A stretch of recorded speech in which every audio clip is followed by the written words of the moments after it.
Nitwiringiyimana Clement nkorera Reuters.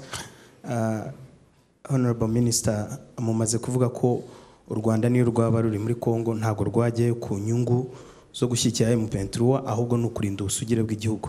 Mu cyongereza niba mbisobanuye neza. Ese UN yo kivuga ko ifite ibimenyetso k'ingabo z'u Rwanda ziriyo. Murabivuga iki? Murakoze.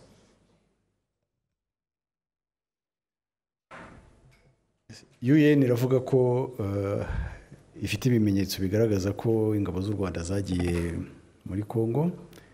Icyo navuze aha ngaha cyasubizaga ikibazo cy'uko u Rwanda rwaba rushyigikira M23. Navuze ko atari byo. Navuze ko icyakorwa cyose n'ingabo z'u Rwanda cyaba kijyanye no kubungabunga ubusugire bw'igihugu ndetse no kurinda umutekano w'abaturage bacu. Ariko kandi nongeyeho ko ibyo byose bavuga M23 uyu munsi ifite aho yaturutse.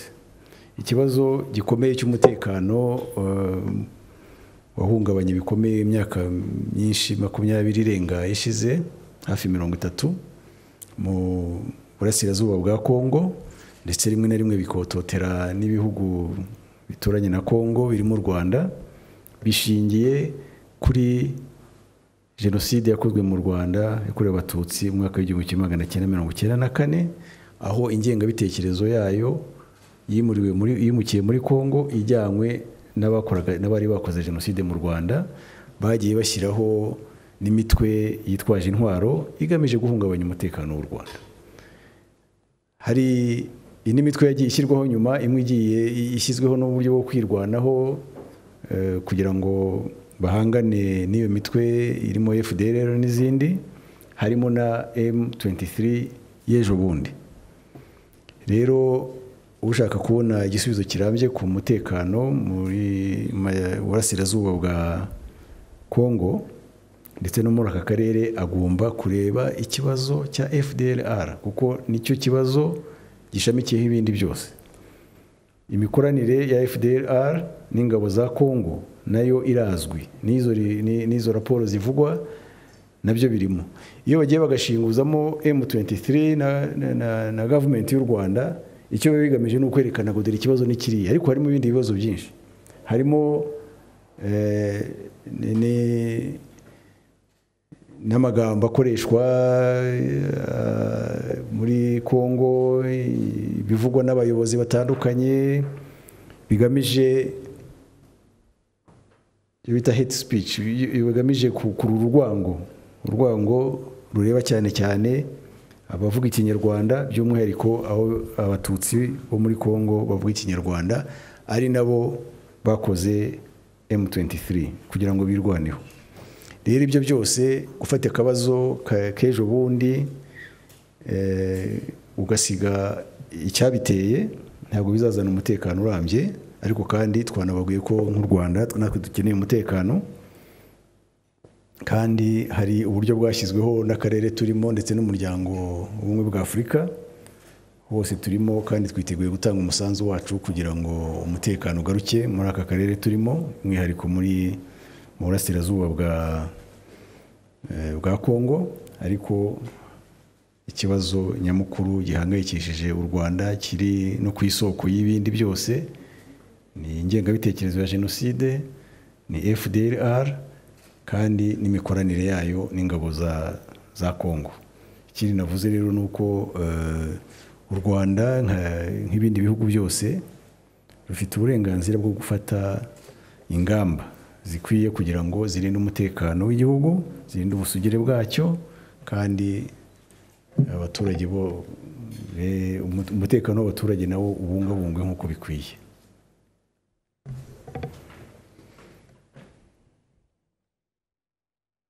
Akoze nyakubahwa Minister, mu bindi byagarutsweho hano abanyarwanda bifuza wenda ko mwabibasobanura neza nk'umurongo byafashweho ni ikibazo cya Paul Rusesabagina, yanagikomojeho ko mu byo mwaganiriye na Perezida wa Repubulika nacyo cyari kirimo cyahawe uhe murongo.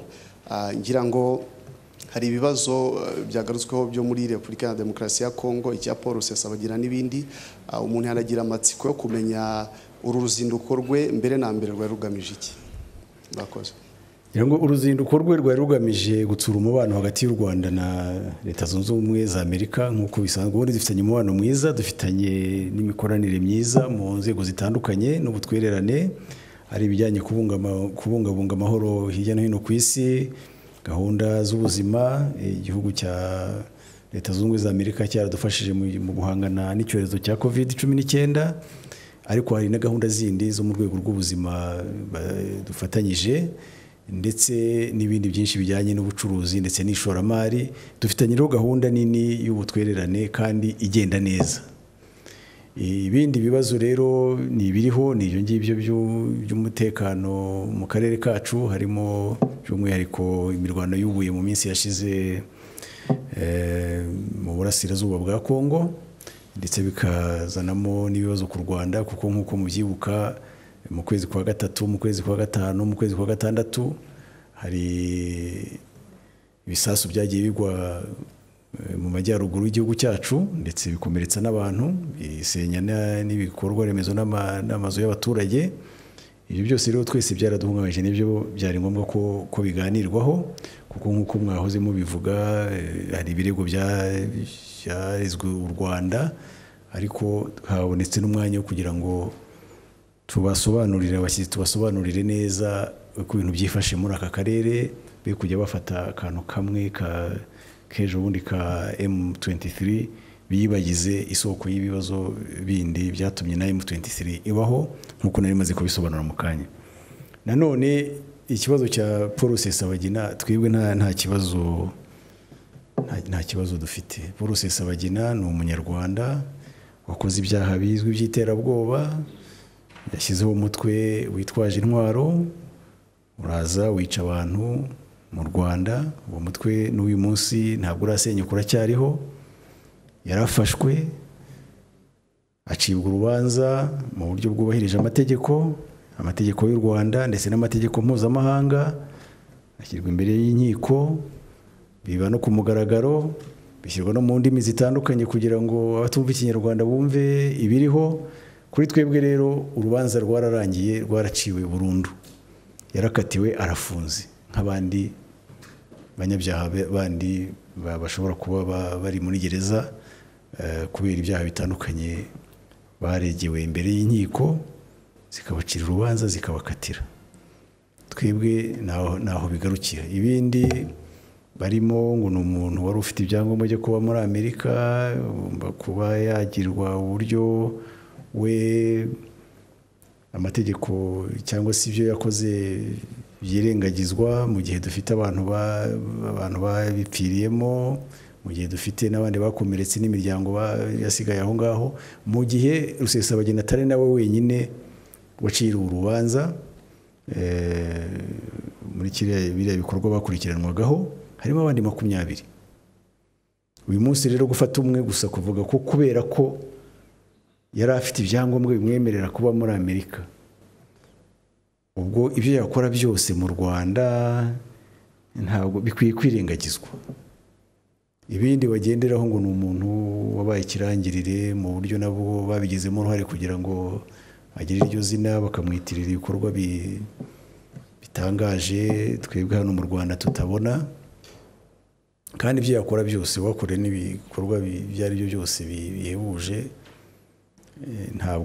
nta gikorwa na kimwe wakora cyatuma hari abakubwira ngo ibyaha byose uzakora wowe ntabwo uzabikurikiranwaho. Ibyo ngibyo nibyo twabasobanuriye. Twebwe rero nta kibazo gihari. Umuntu yarafashwe, acirwa urubanza mu buryo bwubahirije amategeko, ahabwa uburenganzira bwe. Niba atarabashije kubukoresha niwe wabihisemo. Uyu munsi icyo kibazo twebwe kiri ku ruhande. Yarakatiwe, ararangiza ibihano bye nk'abandi benshi bakatiwe n'inkiko.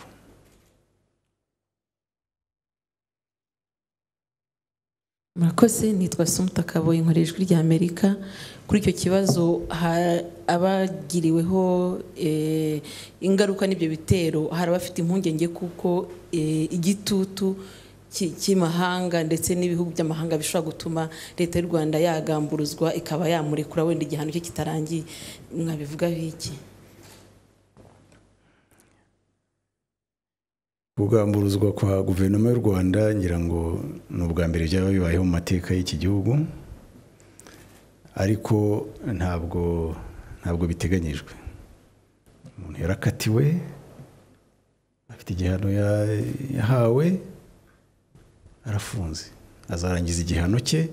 Ibindi bijyanye no kuba yarekurwa cyangwa yagira ati, ibyo byose bifite amategeko abigenga, kandi hari biba bikeneye kuzuzwa kugira ngo n'ayo mategeko abashe gukurikizwa. Rero gutekereza ko hari igitutu kizatuma abanyarwanda bazabyuka mu gitondo bakumva ngo hari umuntu wafunguwe kubera igitutu cy'amahanga, ntabwo ntabiriho, ntabyongera ngo n'aba bose nicyo baba batekereza ngo igitutu ngo biracika, ntabwo bizabaho. Nagira ngo dufate ibindi bibazo bibiri hanyuma dusoze. Murakoze Honorable, nitwa Scovia Mutesi, ndi umunyamakuru w'ikinyamakuru mu Rwagasabo. Nyakubahwa, umuntu akumvisha uvuga ko muzarinda umutekano w'igihugu mukasubira nanone ku bijyanye no kuba abatutsi bo bavuga ikinyarwanda bari muri Kongo ariho hakomoka M23 bakabihuza n'u Rwanda. Natwe turibaza ngo kuki bihura n'u Rwanda, ubu buryo bwo kurinda uyu mutekano munavuga FDLR, nuko mushobora kujya muri Kongo guhiga FDLR cyangwa gufasha abamusa nkaho muvuga ko inkomoko y'ibibazo bafite bikomoka ku bari abanyarwanda FDLR? Murakoze. Reka mbisubiremo, ntabwo u Rwanda ruzigera rurenga imipaka rugiye gufasha uwo ari we wese mu bikorwa arimo icyo yaba aharanira cyose. Ntabwo u Rwanda twohereza ingabo mu mahanga gushyigikira leta zihanganye n'ibibazo by'umutekano, murabizi za Centrafrica, murabizi za Mozambique, ariko ntabwo haba igikorwa kijyanye no gufasha umutwe witwaje intwaro uwo ari wo wose. Nanone ariko igihe umutekano w'igihugu ubangamiwe, ukaba ubangamiwe n'abantu babarizwa hanaha cyangwa se bakora ibikorwa bari, kuko byerekeye no n'ubusugire bw'igihugu, ntabwo bivuga ngo umuntu agomba kuba yakinjiyemo. Ubwo ni uburyo bumwe, ariko muri iki gihe ushobora no guhagarara, ni nk'uko nahagarara ahangaha ngatera ibuye ku muturanyi, ntabwo mba ninjiye mu rugo rwe, ariko umutekano w'imba nawuhungabanyije. Ibikorwa rero byakorwa ibyo ari byo byose biba bijyanye n'uburyo uwo mutekano ubangamiwe n'icyo uturukaho, aho kiri. Ibyo nibyo bishobora gutuma icyemezo cyafatwa cy'ibikorwa byakorwa cyajyana n'uburyo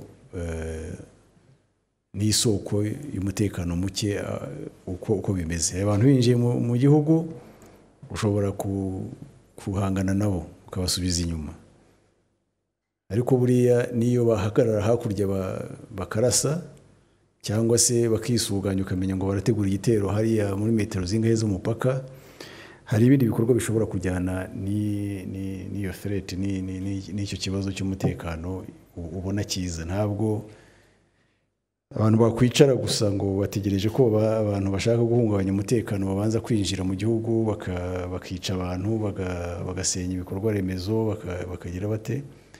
No kubabuza kubigeraho ni imwe mu ngamba ishoboka.